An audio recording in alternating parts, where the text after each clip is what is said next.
Eh, la seguridad por oscuridad, pues justo es no dar a conocer tus métodos, no liberar el código, etcétera, ¿no?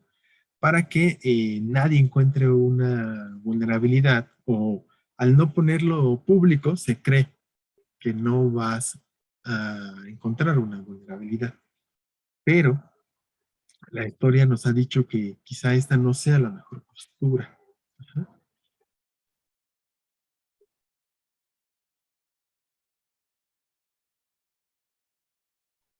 ¿Por genome? Este, sí, digo, yo uso Debian, ¿no? Más por una cosa de que así lo aprendí.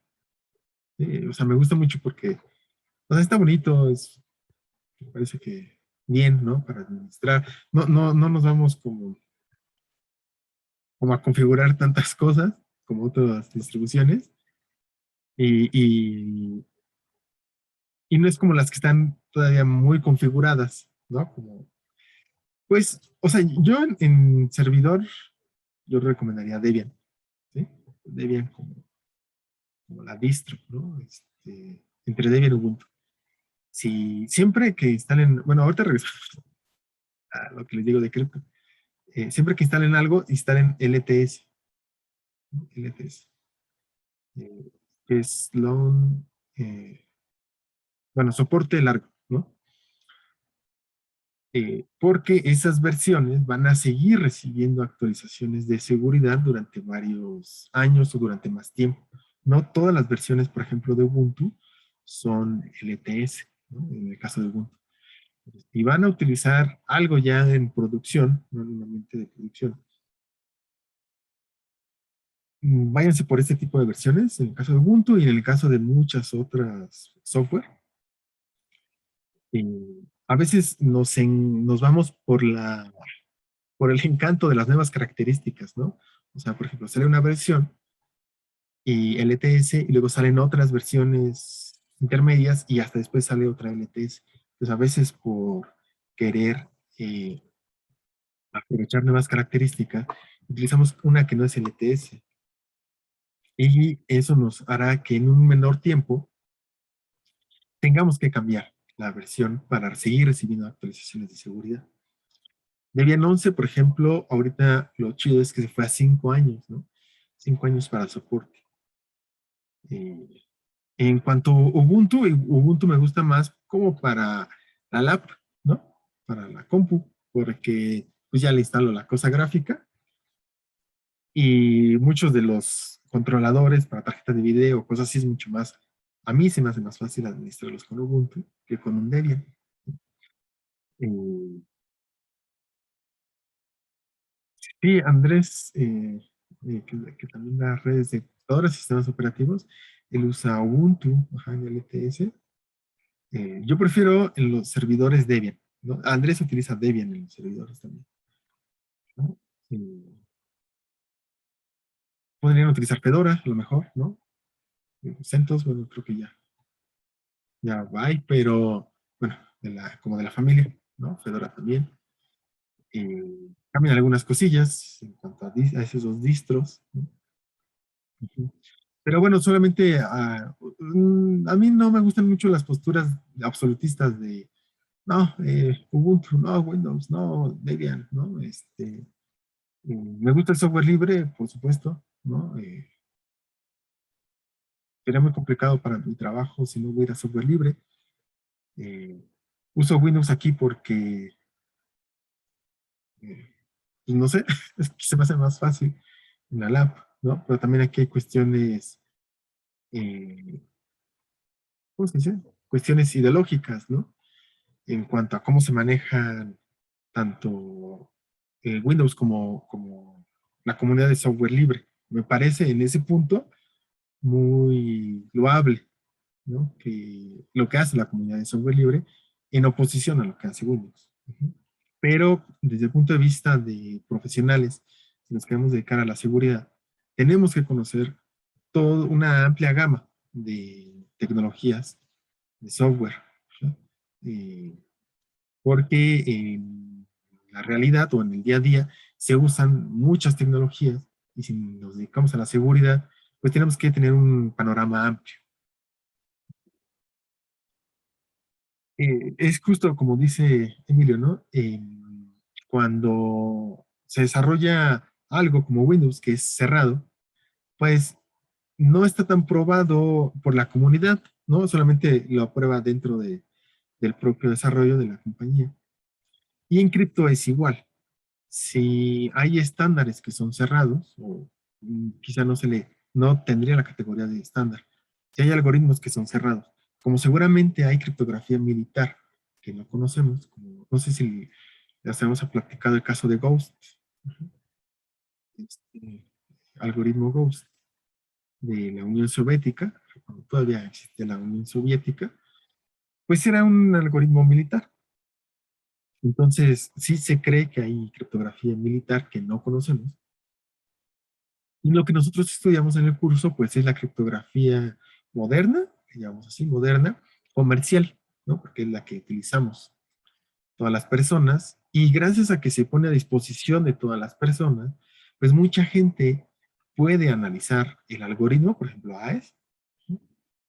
eh, ver si hay fallas, ¿no? En su diseño. Y solamente estoy hablando del algoritmo, ¿no? Si hay alguna propiedad matemática que no esté utilizando bien, como o RCA, que vamos a ver más adelante, ¿no? Que hay cosas de mates que nos dicen, bueno, pues sí se puede romper, ¿no? Curvas elípticas, pues también. El tiempo es la respuesta, ¿no? ¿Cuánto me voy a tardar en romper esos algoritmos? Otra cosa es, o sea, uno que ya conoce el algoritmo se analiza por expertos en cripto, y otra cosa es la implementación, ¿no? La implementación también se tiene que analizar, como el caso este que les digo de Debian 5, pues los algoritmos criptográficos estaban bien en ese momento, pero la implementación ya de ello estaba mal. Entonces, ese es otro punto a considerar. Entonces, el que sea software libre también te permite que mucha gente, como tener muchos ojos, ¿no? Sobre ese desarrollo y lo están probando y si se encuentra una vulnerabilidad, bueno, pues se da a conocer. No hay problema en que se den a conocer las cosas desde el punto de vista de seguridad. Además, se prefiere, o la historia nos ha dicho que es una postura mejor el dar a conocer que irse por la seguridad por oscuridad. Quizá cuando, no sé, yo pensaría que a lo mejor puedes aplicar la seguridad por oscuridad durante una fase, ¿no? Del desarrollo o al inicio, muy al inicio. Pero en algún momento, pues si es un software que se va a utilizar mucho, pues se va a difundir.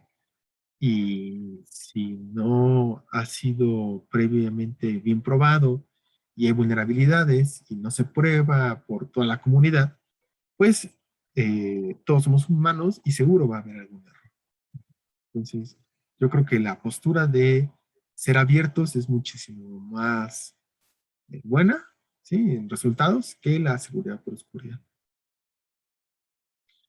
No me acuerdo por qué salió el tema, pero... Y hoy vamos a hablar ¿de qué?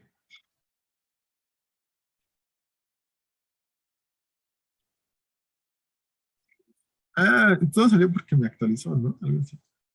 Bueno, entonces vamos a recordar un poco que estábamos hablando sobre contraseñas. Eh, Aquí nosotros estamos haciendo la diferencia, ¿no? Entre contraseñas, o lo voy a poner en inglés, passwords. Ah, creo que está más feo este cerro. O yo escribo muy feo. O las dos. Estamos haciendo la diferencia entre password y key. Cuando ustedes, por ejemplo, que están programando AES, las dos, gracias, Antonio. Cuando están programando AES, lo que están programando, o la expansión de llaves es esta, ¿no? Es esta aquí. Que para AES tenemos tres longitudes, 128, 192 y 256 bits. A diferencia de la contraseña, que nosotros lo ponemos como una palabra que damos. Por ejemplo, la contraseña maestra en el KeePass, ¿sí? La master, bueno, ahí utilizan master key, ¿no? Pero bueno, en este curso estamos diferenciando password de key. Y veíamos que en algunas lecturas, veíamos que todavía como es de gran uso la contraseña para muchos servicios, entonces hay que poner especial atención a cómo la vamos a manejar. Para eso estaba el gestor de contraseñas, ¿no? KeePass era una opción que tenemos, cómo ir cambiando las contraseñas, haciendo contraseñas más robustas también. Y también hicimos una prueba de ataque de diccionario, no sé si lo recuerdan, con Kali. Tenemos una lista de palabras y a un servicio lo probábamos, ¿no? De manera iterativa íbamos probando una lista de usuarios con una lista de contraseñas. Eh, Mencionamos también algunas, digamos, contramedidas a nivel de la capa de transporte del servicio, ¿no? Por ejemplo, en Secure Shell podríamos tener esto que se llama fail to ban, que después de varios intentos bloquea la dirección IP por la que uno está intentando acceder a la cuenta. Entonces, si repetidamente alguien nos está haciendo este ataque de diccionario, bueno, pues fail to ban es una contramedida y habíamos platicado sobre lo mismo en la capa de aplicación, en las apps, justo como el baneo, lo voy a escribir así, ¿no? Baneo, justo como ese bloqueo de que después de cierto número de intentos, incluso ustedes lo mencionaban, pues te bloquee la sesión o ya no te permita de momento y te diga, ah, espérate 10 minutos o lo que sea. Entonces, de esa forma, estamos aplicando contramedidas, le llamamos de esa forma, contramedidas, ¿no? Eh, y para hacer los ataques de diccionario, nosotros utilizábamos unas listas, ¿no? Unas listas de, pues, de contraseñas, de usuarios, ¿no? Y contraseñas, ¿no?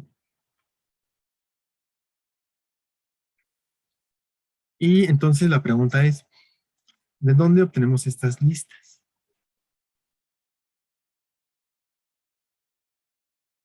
Entonces, esa es una pregunta para ustedes, ¿de dónde obtenemos estas listas? O sea, ¿por qué están estas listas, no? De cómo se generaron, porque acuérdense que entramos a un Git, ¿se acuerdan? Entramos a un GitHub eh, y ahí había varias, ¿no? Y podemos encontrar de ese estilo muchos repositorios. Pero ¿de dónde las obtienen?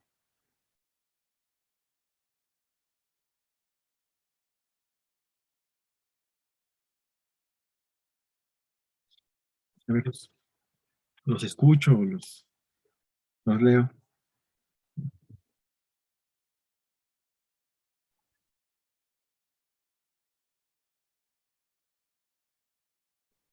Podría ser de ataques que funcionaron antes.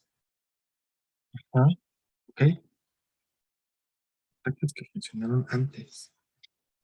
Mm, pero, Oscar, ¿cómo?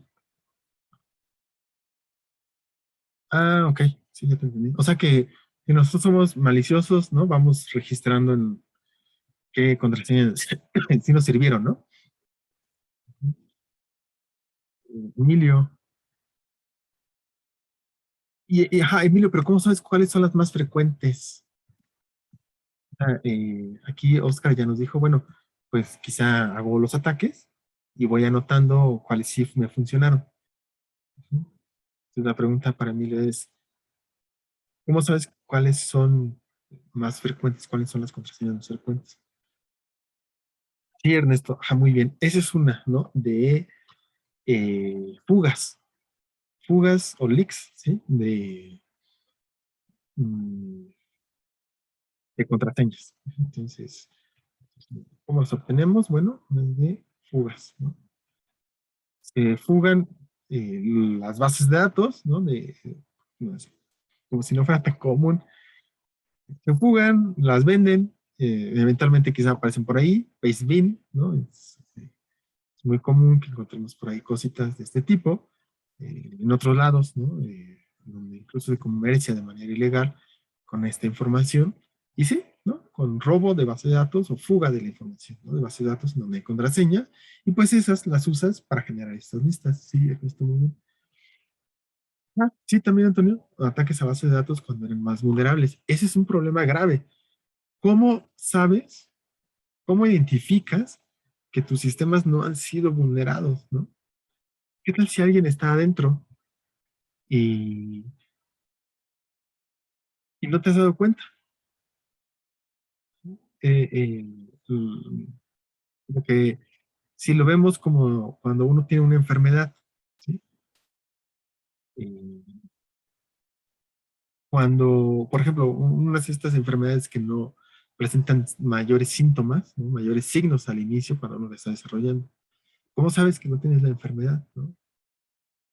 ¿Cómo sabes que tus sistemas no han sido vulnerados si no hay alguna pista? Claro que siempre va a haber pistas, pero el punto es cómo encuentro esas pistas. Sí, quizá en algún momento no tenías un esquema robusto de seguridad en tus sistemas, alguien se metió, después implementaste medidas, pero esa información ya se perdió durante algún tiempo. Ahorita nos vamos a quedar con esta de leaks, lo que dijeron también ya de pruebas, ¿no? De ir probando cuáles funcionan y prueba y error, vamos a llamarle, e ir anotando, ¿no? Ah, a ver, Antonio, esa idea me gusta. Con pruebas, ver si se están haciendo peticiones. Ok. A ver si se puede desarrollar más la idea y mientras les voy mostrando acá. Miren, esta es la máquina de Kali, la que veíamos eh, hace algún tiempo. Ujú. ¿Sí se alcanza a ver la terminal? Estoy en la máquina de Kali, no sé si se ve.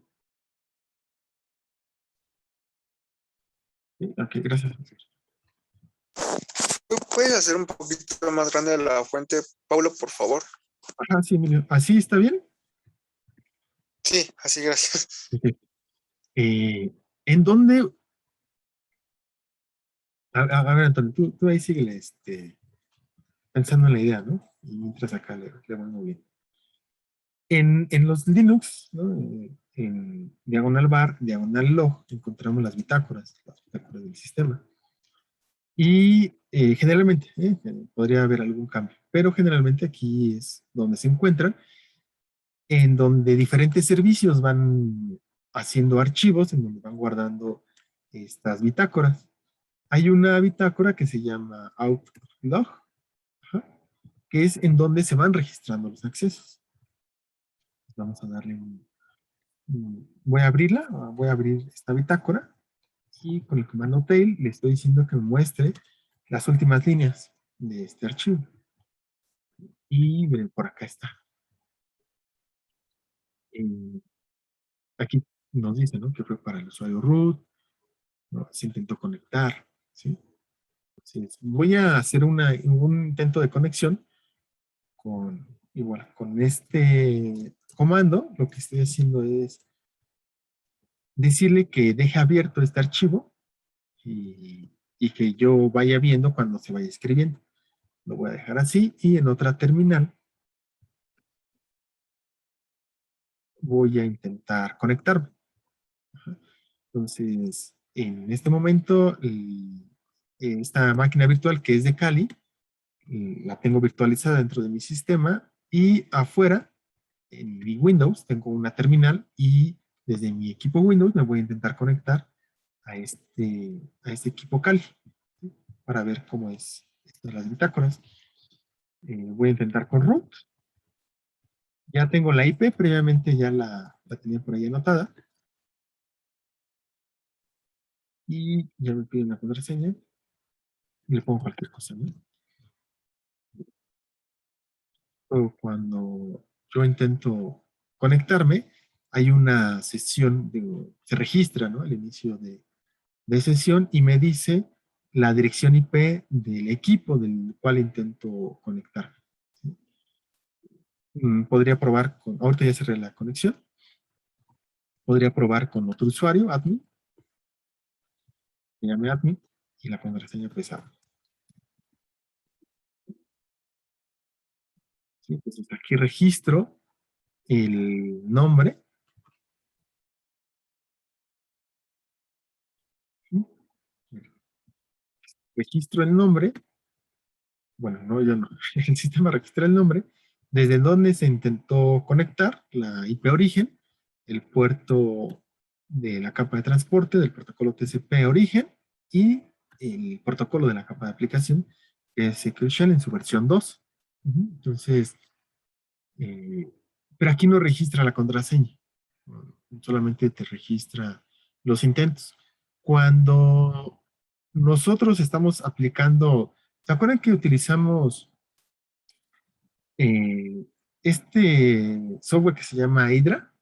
¿Sí? Para intentar romper, obtener por ataque de diccionario tanto el nombre de usuario como la contraseña. Pues en esta bitácora eh, se va a ir registrando todo eso. Déjenme hacer el ejercicio. También por acá ya estoy conectado en la terminal de abajo. Voy a intentar hacer eso. Voy a correr el Hydra. Entonces, miren, está intentando con usuario y contraseña, como ya lo hemos visto, y en este archivo nos está mostrando todas esas conexiones. Por eso, un ataque de diccionario de este tipo, en donde son muchas peticiones en un tiempo corto, pues nos llama mucho la atención, ¿no? Es muy llamativo. Uh-huh. eh, si aplicamos algo del baneo, ¿no? Pues ya inmediatamente vamos a banear esa dirección IP y estaremos descartando o bloqueando toda conexión que venga de esa dirección IP. ¿Aquí hay alguna duda?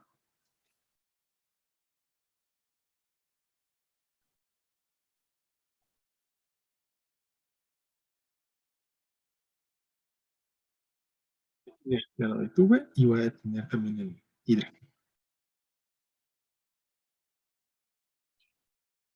¿Cómo, Antonio?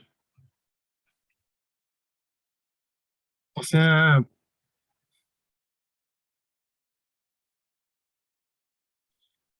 cambiar la dirección IP que yo tengo para que no me la bloquee. O sea, sí puedo suplantar cualquier dirección IP, ¿no? Yo puedo, sí,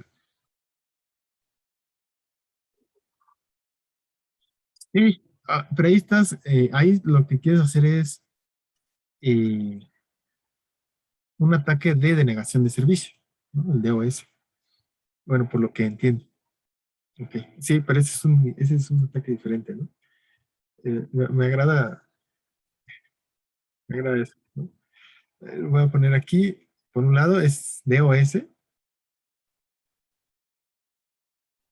y lo que se podría hacer es, bueno, si yo quiero afectar a ese servicio, lo que hago es hacer este mismo, digamos, intento de entrar varias veces al sistema para que me banee, pero no solamente utilizo mi dirección IP, ¿no?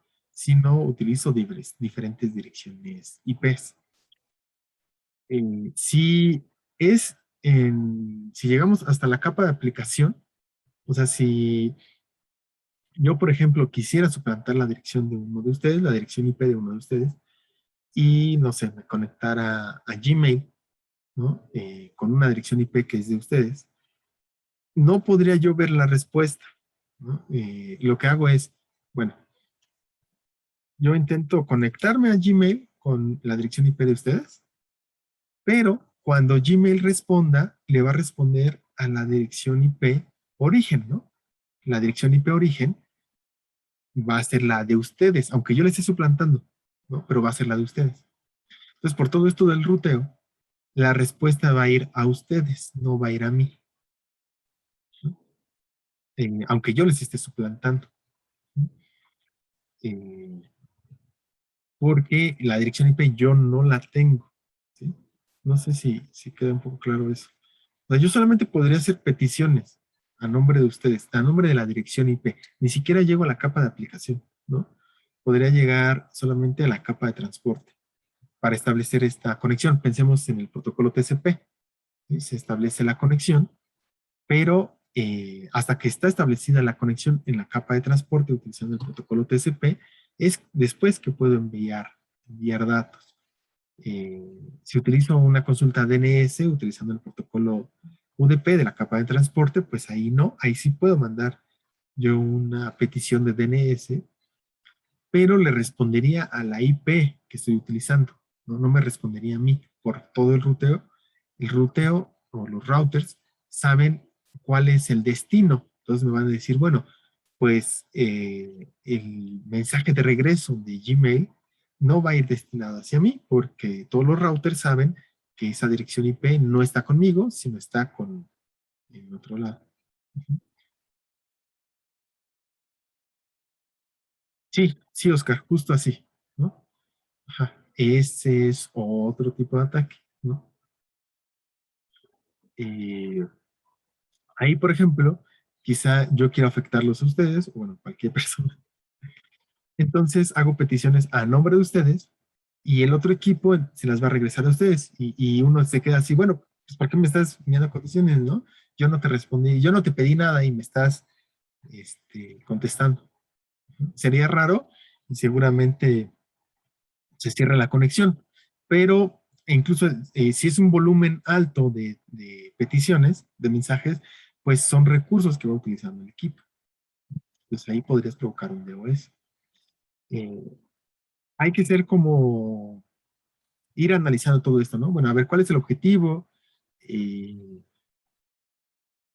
si es un DOS, si quiero, si es un DOS y no me interesa entrar al sistema, solamente causar un mal funcionamiento, ¿no? Y que no responda a peticiones legítimas, o como este caso, ¿no? Que estamos viendo, si es encontrar un usuario y una contraseña, pues para entrar al sistema. Entonces, todo dependerá eh,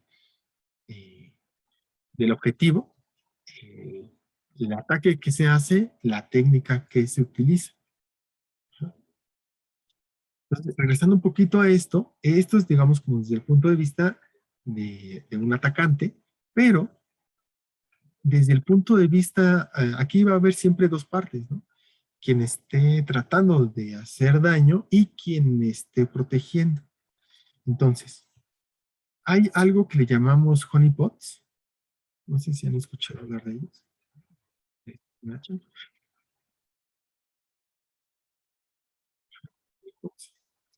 Que son, por llamarlo de manera genérica ahorita, así, son trampas. Son trampas que uno coloca para que el agente de amenaza, ¿no? Para que el malicioso caiga en nuestra trampa y nosotros estudiemos su comportamiento. ¿Sí? Entonces, si nosotros estudiamos el comportamiento de los atacantes, de los agentes de amenaza, podemos diseñar estrategias de contramedida. Entonces, este es del otro lado. ¿Sí? También está muy interesante. Es, bueno, con Hydra, pues ya sabemos cómo, pero ahora, ¿cómo yo podría obtener o saber cómo se comportan estos atacantes? Y así es otra forma, o esto nos permite tener otra forma para obtener estas listas de usuarios, que era la pregunta, ¿no? Regresando a nuestra pregunta original, ¿cómo obtengo esas listas de usuarios y contraseñas? Pues una es con estos honeypots, es poner una trampa. Se asemeja, bueno, a la miel, ¿no?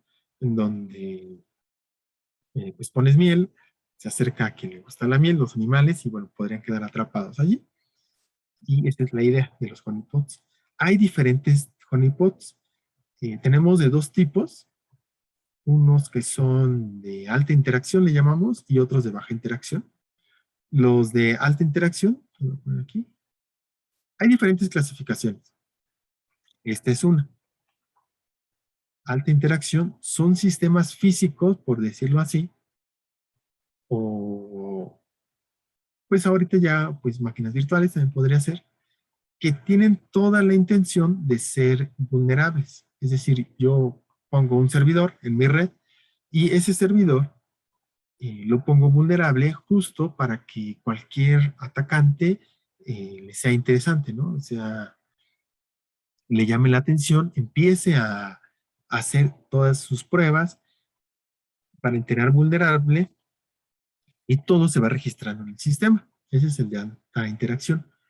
Una vez que ya terminó o que yo ya decidí quitar eso para analizar cómo es que el atacante entró o qué métodos utilizó, entonces le tengo que hacer un análisis forense, ¿no? Un análisis forense al sistema para identificar qué métodos o por dónde entró, qué herramientas utilizó, ya que entró, qué hizo en el sistema. ¿Sí? Entonces, ese requiere de mayor mantenimiento y eh, pero es más real, ¿no? O sea, nos cuesta más trabajo obtener la información, pero es más real. En los de baja interacción, lo que tenemos es software que emula los servicios. Por ejemplo, podemos emular este servicio de Secure Shell, ¿no? Entonces lo programamos, nos leemos la especificación del protocolo y quizá no le ponemos todas las funcionalidades. Entonces, cuando el atacante empieza a hacer estos intentos de tener usuario y contraseña, nosotros le vamos a estar respondiendo como si en verdad fuéramos el servicio de Secure Shell, pero no lo somos, ¿no? Solamente investigamos cómo responde Secure Shell, les mandamos las respuestas, pero jamás va a poder entrar al sistema, porque solo es un programa que le está respondiendo. Y todo lo vamos a ir guardando en bitácoras. Para el hay varios, ¿no? Está para el servicio de Secure Shell, para el servicio web, para sistemas de control industrial y bueno, hay bastantes. Para el servicio de Secure Shell hay uno que se llama Cori, que es el que les voy a enseñar ahorita. ¿Alguien tiene duda hasta aquí?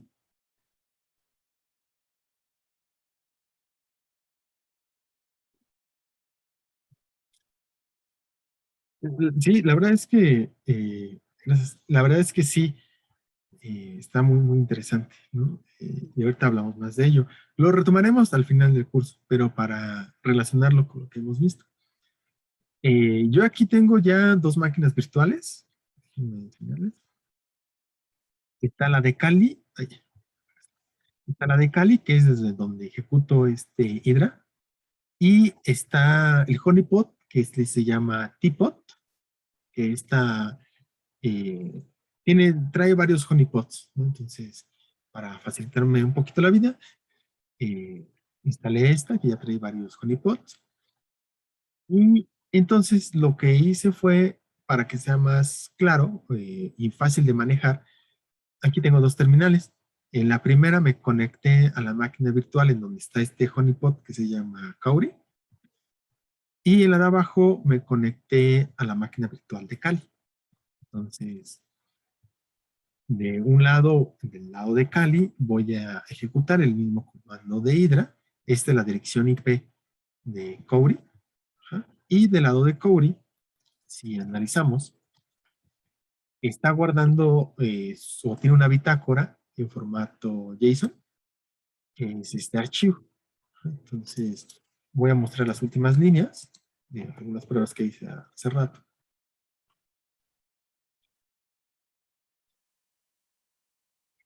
Sí, sí hay ahorita platicamos de eso, Emilio, hay uno que se llama Dionaea, como esta planta carnívora, que emula servicios de Windows, pero es un Linux, ¿no? Y es un honeypot. Miren, esta es una salida de la bitácora de Cowry.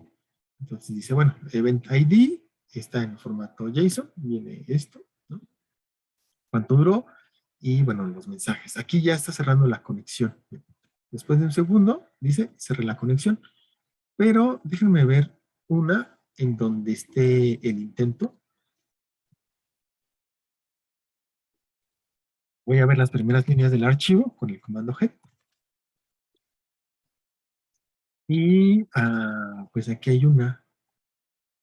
¿Dónde está? Quiero una en donde vean ustedes la contraseña.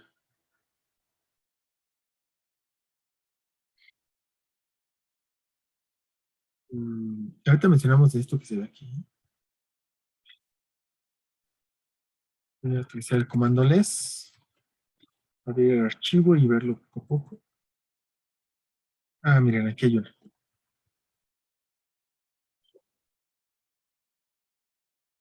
Eh, Se intentó uno, ¿no? Con el usuario root y con la contraseña hola. Esto ya no es la bitácora del servicio de Secure Shell, es este honeypot Cowrie que emula el servicio de Secure Shell. Simula, perdón, simula el servicio de Secure Shell y aquí sí nos está guardando la contraseña, ¿no? Porque es una de las preguntas, ¿no? Quiero, podríamos verlo así, quiero obtener cuáles son las contraseñas que están utilizando los atacantes más comunes, ¿no? ¿Para qué? Bueno, para implementar una campaña a lo mejor con todos mis usuarios y decirles, ¿sabes qué? Las contraseñas más comunes son estas, ¿no? Ten cuidado, ¿no? Mira, ya tengo pruebas de que sí se están utilizando. Entonces voy a dejar otra vez abierto este archivo. ¿No? Y acá, antes de correr Hydra, voy a iniciar una sesión, ¿no? Como si yo fuera una sesión legítima, ¿no? Pensando en esto. Pero voy a utilizar, sí, el puerto 22. Ok. Y luego le digo que sí, le pongo una contraseña, no sé, admin, y ya me registro aquí el, el evento, ¿no? Usuario root, contraseña admin. ¿Sí? Y ya yo después puedo empezar a hacer mis listas, ¿no? Mis listas de, como las que encontramos nosotros. ¿Sí? Antes de correr Hydra, quiero que se fijen en otra cosa, que también lo comentaremos más adelante, pero cuando uno inicia una conexión de Secure Shell, es una conexión que va cifrada. Si alguien estuviera escuchando esta comunicación, si alguien estuviera por allí espiándonos, ¿no? En nuestro internet, pues no podría ver los comandos que ponemos ni las contraseñas porque el canal va cifrado. Y uno de los pasos para establecer un canal cifrado, pues es ponerse de acuerdo, tanto el cliente como el servidor, en qué protocolos y en qué algoritmos de criptografía van a utilizar en esa comunicación.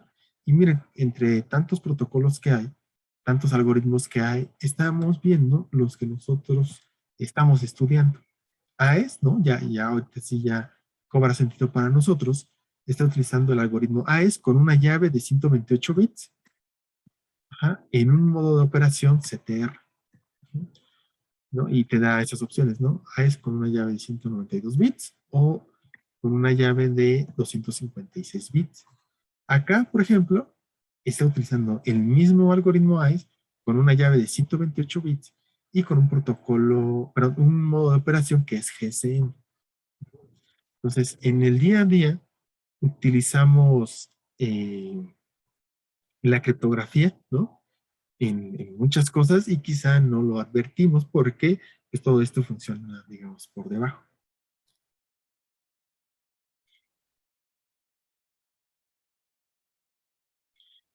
Sí, Antonio, justo es una mala práctica, ajá, tener el mismo usuario y la misma contraseña, ¿no? Eh, en Hydra, por ejemplo, hay una opción que tú le dices, el mismo usuario, ponlo como contraseña y ya no le pasas listas de contraseñas, porque pues saben que así es nuestro comportamiento. Para los modos de operación, Antonio, si puedes echarle un ojo al video de Alejandro, él ahí va explicando varios modos de operación, incluso este CTR, que es de los más utilizados, ¿no? CTR, GSM, XTS, es otro de los más utilizados. Creo que para la práctica 4, ¿se acuerdan qué modo de operación se utilizó? SB era el que no debemos de utilizar, pero el otro, ¿cuál era? CBC, ¿no? Creo que se utilizó CBC, o cualquier otro, ¿no? Hubiera estado bien. Bueno, entonces, como ven, sí se utilizan esos algoritmos en el día a día. Ujú.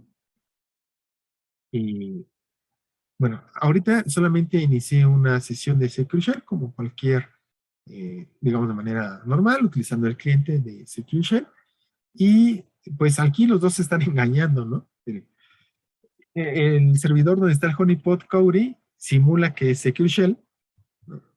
Y acá Hydra, bueno, en esta máquina virtual de Kali, utilizamos Hydra simulando que es un usuario normal, ¿no? Entonces, eh, los dos, los dos se engañan. Voy a correr entonces en la terminal de abajo, Hydra, con esta lista de usuarios, con esta lista de contraseñas, hacia la dirección IP que tiene este honeypot y el servicio de Secure Shell. Entonces, acá arriba le voy a dar Enter para que vean cómo van a aparecer. Y entonces, en la parte de arriba estamos viendo que Cody va guardando en sus bitácoras todos estos intentos de contraseña. Creo que ya le dieron a una, ¿no? Eh,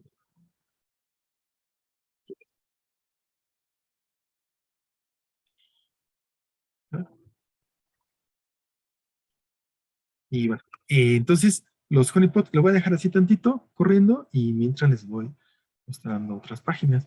¿Tienen alguna duda?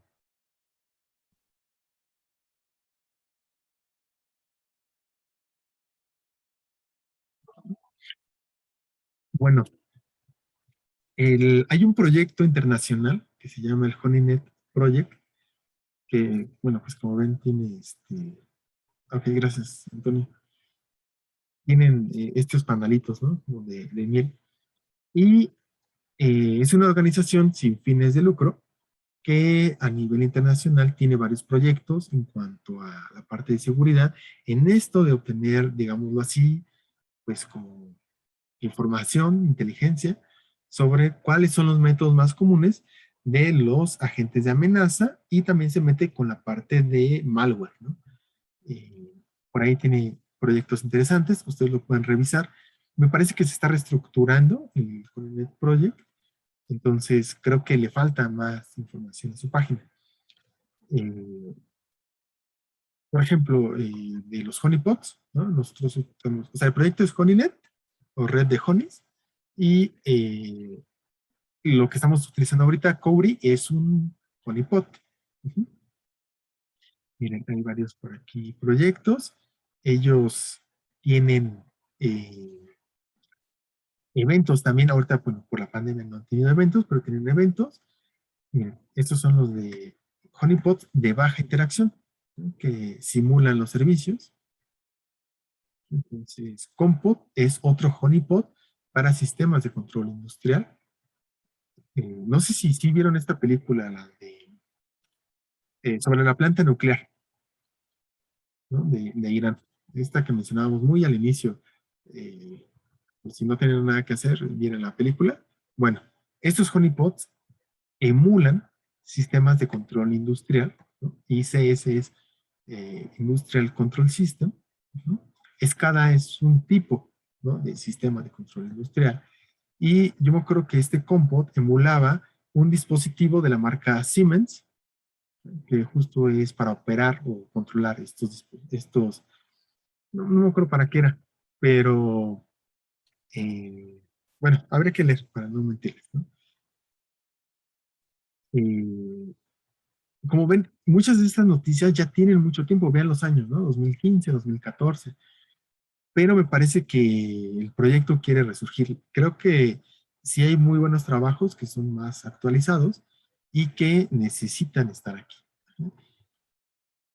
Ya le di proyección, ¿verdad? Está aquí. Ah, miren, el que yo instalé fue este, Tipot. Ajá. Tipot es un desarrollo que tiene varios honeypots, ¿no? Entre ellos Cobri. Ajá. Bueno, no los conozco todos. Y, y los leyendo. Este, por ejemplo, se me hizo muy, muy interesante, Droidbox, que es una aplicación, una sandbox para Android. Una sandbox es como una caja de arena, como una trampa de arena, en donde, como las arenas movedizas en las películas, ¿no? en donde se mete alguien y ya te atrapó y la arena y ya desapareciste. Aquí, estas sandbox, lo que hacen es, uno ejecuta malware, por ejemplo, dentro de esta sandbox, que puede ser una máquina virtual o un Docker o algo así, y es lo mismo, ¿no? Se ejecuta malware y el sistema va registrando todo lo que va haciendo, si modifica archivos, si crea otros, si baja archivos, si los cifra, en el caso de ransomware, y te va dando algunos datos. Por ejemplo, virus total, esta ustedes ya la conocen, con la sandbox, ¿no? O sea, cuando uno sube una pieza de malware, como la que ustedes subieron, lo que hace es correr en sus motores de bus, en los motores antivirus, eh, hace varias cosas. Por un lado, ejecuta los motores antivirus como Kaspersky, ESET, Symantec, todos esos, ¿no? Para ver si es un malware y además ejecuta la pieza de malware, ¿sí? Eh, Déjenme, ¿se acuerdan cuál era el MD5? Yo por ahí se los puse, ¿no? Creo.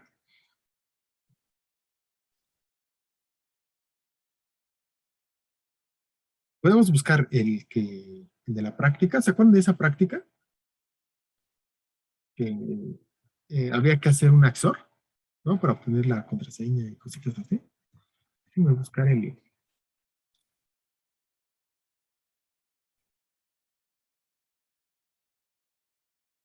MD5.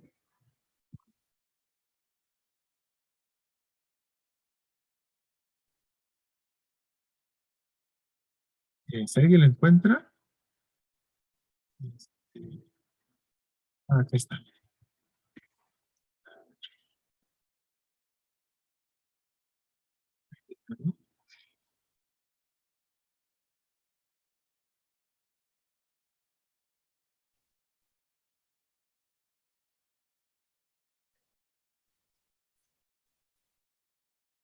¿No? Entonces, bueno, esos son los motores antivirus. Sí, ya nos dicen, bueno, si todo está en rojo, no es bueno, ¿no? Y además, aquí en detalles, nos está dando mayor información, entre ellos lo que les decía, ¿no? De que lo ejecuta en esta sandbox, ¿no? En máquinas virtuales o en equipos que ellos tienen, y entonces te dicen qué archivos creó. Miren, me parece que aquí esos son los archivos que creó, pero estas son las DLLs en Windows, son las bibliotecas dinámicas que utiliza este ejecutable. ¿Sí? Esto solamente se puede obtener a través de una sandbox, en donde se ejecuta el malware en un ambiente controlado, en un Windows, y se obtiene la información de, por ejemplo, en este caso, qué bibliotecas dinámicas utilizó, ¿sí? De Windows, ¿no? También, bueno, aquí nos dice, pero en algunos casos escribe en las llaves de registro. ¿Se acuerdan que ya también hablamos del registro? Ujú. Miren, estos son los nombres comunes, ¿no? Miren, yo creo que ese es el de nosotros, ¿no? Creo que así le llamábamos. A lo mejor a ustedes está por aquí. Si es que le pusieron algún nombre diferente, ¿no? Entonces, bueno, esos son los sandbox, ¿no? Esto que es. Ah, miren, también, ¿no? Cuando hacen algunas conexiones, ¿no? Que se conectan algunas URLs, bueno, todo esto lo registra. Estas sandbox. ¿A qué direcciones IP se conectó? ¿Sí? Eh, y bueno, también uno puede subir su información. Ujú. ¿Sí? El comportamiento. Igual, bueno, son las peticiones que hizo de HTTP, qué resoluciones de DNI se hizo. Miren, estos son lo que les decía, ¿no? También abrió estos archivos, ¿sí? Escribió estos archivos. Miren, a ver si hay algo interesante. Aquí, ¿no? Está creando persistencia, ¿no? Por la ruta. Por eso les decía que es bueno conocer los sistemas operativos. Ujú. Porque dices, bueno, vean, aquí tan solo ¿no? System Windows System 32. ¿No? Ahí es donde están los ejecutables de Windows, ¿no? De todo el sistema, la calculadora, el CMD, Paint, ¿no? Está ahí también. Entonces, pues ahí se escribió, ¿para qué? Pues para que se ejecute, ¿no? Desde cualquier lugar. Solamente puedes escribir aquí con permisos de administrador. Entonces aquí escaló privilegios, ¿no? Este malware. Las llaves de registro, ¿se acuerdan de las llaves de registro? Abrió estas, ¿se acuerdan de que hay varias carpetitas? Ajá. Bueno, abrió estas, creó estas, ¿no? Creo. ¿Sí que sí? Ajá. Bueno, esas son las sandbox, ¿no? Con las sandbox vamos obteniendo esa información, justo como obtenemos la información con los honeypots. Aquí en México, me parece que solo hay dos proyectos Honeynet, o sea, oficiales. Uno está dentro de la UNAM. El proyecto Honeynet, capítulo UNAM, sí pertenece al proyecto Honeynet Internacional. Por aquí deben estar, por aquí debemos de estar listados. Bueno, ahorita no recuerdo el link, pero sí, por allí estamos listados. Código de conducta.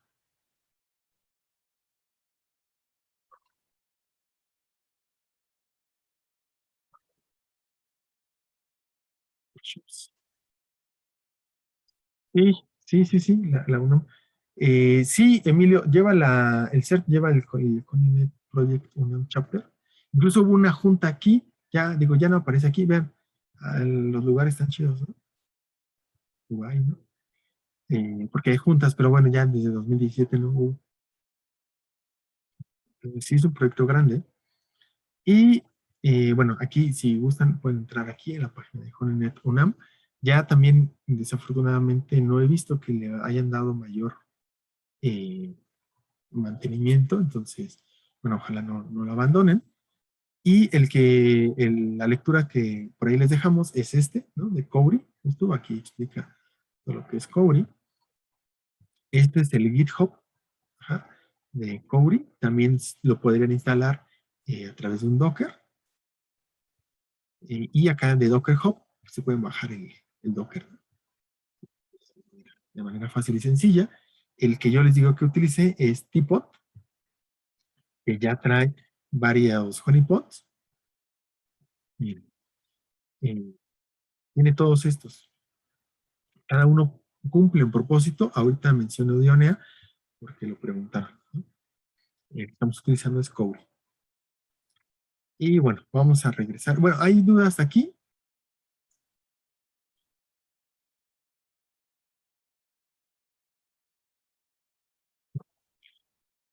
Bueno, voy a detener entonces Hydra, el ataque de diccionario. Y miren, ya obtenemos aquí de manera muy rápida, ¿no? Todas las contraseñas. Entonces, pues nada más necesitamos como utilizar, quizá con los comandos de Linux, ¿no? Podríamos abrir así como rápido el archivo, eh, buscar la palabra password, todas las líneas que tengan la palabra password. Con el primer comando es abrir el archivo, que se llama covery.json, después busca la palabra password. Sí, Emilio, sí, uno atacante puede identificar cuando, sí, pues cuando alguien está utilizando honeypot, pero las herramientas automatizadas habría que programarlas, ¿no? Para que detecten si sí está en el honeypot o no. Una persona sí también se podría dar cuenta, pero también necesitas tener cierto conocimiento. Voy a utilizar la coma, ¿no? Como delimitador, y le voy a decir que imprima el campo, que se utiliza la coma como delimitador, 1, 2, 3. Ah, mira, ya contenemos ahí las contraseñas, ¿no? Así muy rápido, y luego, bueno, pues ya, le podría seguir, ¿no? Pero me refiero a que fácilmente podemos obtener la contraseña. Si quieren un poquito la palabra password.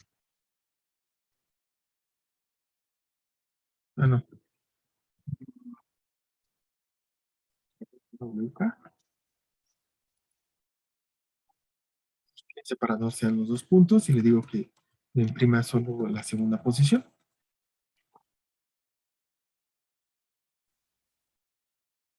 Y ya, ¿no? Ahí obtenemos, solamente hay que quitar las comillas. Y ya, obtenemos de manera muy rápida las contraseñas, ¿no? Pensando en un ambiente en que este honeypot se pone en una red pública o en la red de una organización y se busca obtener estas listas, que ese era nuestro objetivo, responder esta pregunta, ¿no? Entonces, con honeypot es otra forma de obtener esta lista de contraseñas. Desde el punto de vista de obtener información, Honeypot es una forma de obtener esta información. Hay que procesarla también. No es suficiente quedarnos con esto, hay que procesarla. Nos podemos ayudar de métodos, ¿no? De los métodos para procesar información, de algunos algoritmos de minería de datos, nos podrían ayudar quizá, si es que nuestro problema eh, requiere mayor, tenemos más variables, ¿no? No tenemos algo determinístico y quizá eh, la forma en cómo se acomodan nuestras distribuciones haya un punto en donde no sepamos diferenciar como algunas cosas, ahí utilizaremos minería. La idea es utilizar cosas para procesar estos datos, ¿sí? Sería insuficiente quedarnos solo con esto, digo, como ejemplo, ahorita para explicar honeypots es suficiente, pero ya para establecer medidas, controles o acciones que nos ayuden a mitigar las amenazas, ¿no? A mitigar los riesgos, perdón, generar acciones que nos ayuden a mitigar los riesgos que generan estos agentes de amenaza. Entonces necesitamos obtener información valiosa, ¿no? A partir de esto que estamos viendo, ¿no? Y ahorita se me ocurrió minería por esta idea de que la minería es como cuando tienes una mina, ¿no? Tienes eh, tierra y a través de un proceso vas obteniendo el mineral, que es lo que te importa, ¿no? Por eso lo mencioné como una posibilidad. ¿Hay alguna duda hasta aquí?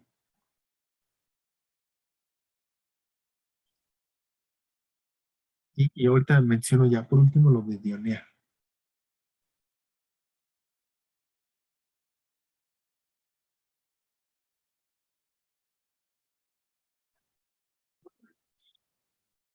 Bueno, este de Dionea es muy interesante. Es igual un honeypot, pero este honeypot, miren, los protocolos que simulan, ¿no? Acuérdense que estamos viendo que simulación utiliza MSQL, ajá, Microsoft SQL, ¿no? Es el SQL Server de Microsoft. Entonces, es un Linux que simula este protocolo SMB, ¿no? Que también es un protocolo de Microsoft, ¿no? Asociados a los Windows.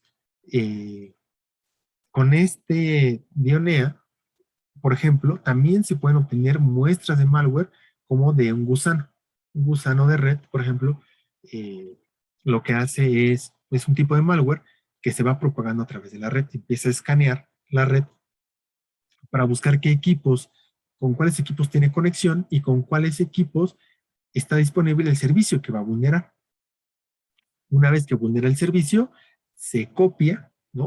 O se transfiere al equipo que fue víctima, ¿no?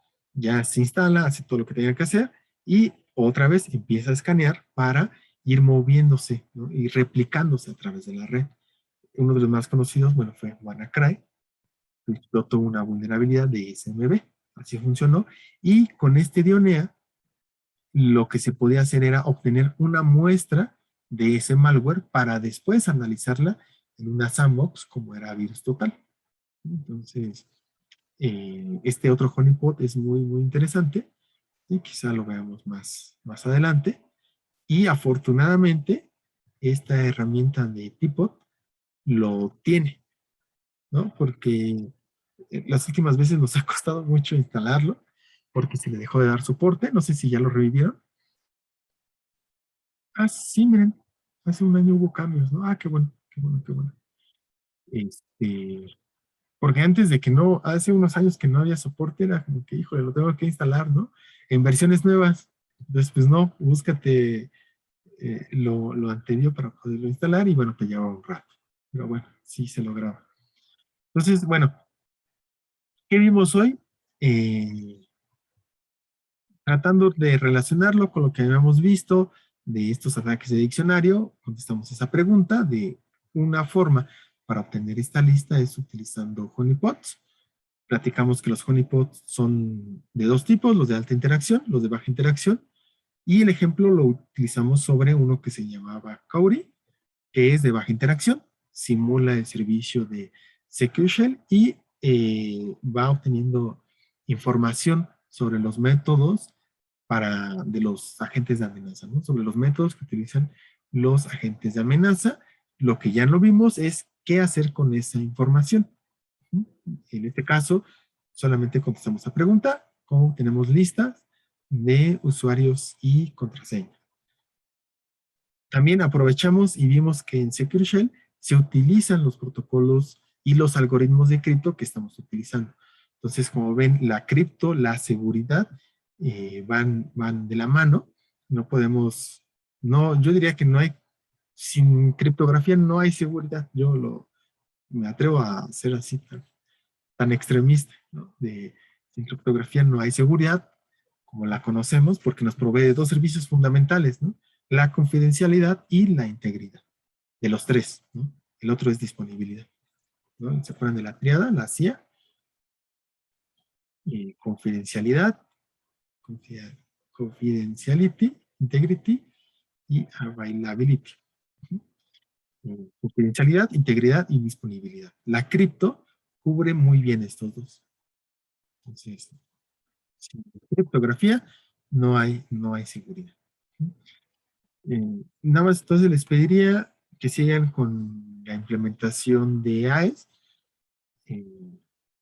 y también revisen por favor el video de los modos de operación. Eh, la práctica entonces sería para el 22 de noviembre. Si hay dudas en estos 10 días, bueno, nos escriben. Ya en esa semana, la que viene, habría dos videos más.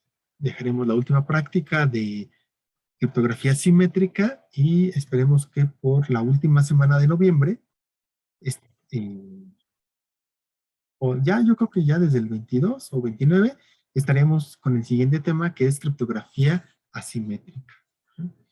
No sé si hay alguna duda o comentario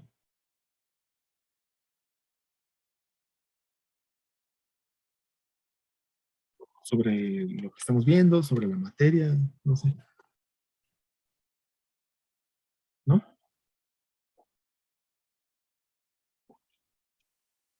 Bueno, pues entonces, si gustan, aquí le dejamos y nos vemos el jueves y ya saben que cualquier pregunta la podemos contestar con Discord, por Discord y también si creen que es necesario que haya alguna sesión para dudas, pues la podemos hacer. Sale, sale Antonio, nos vemos. Gracias.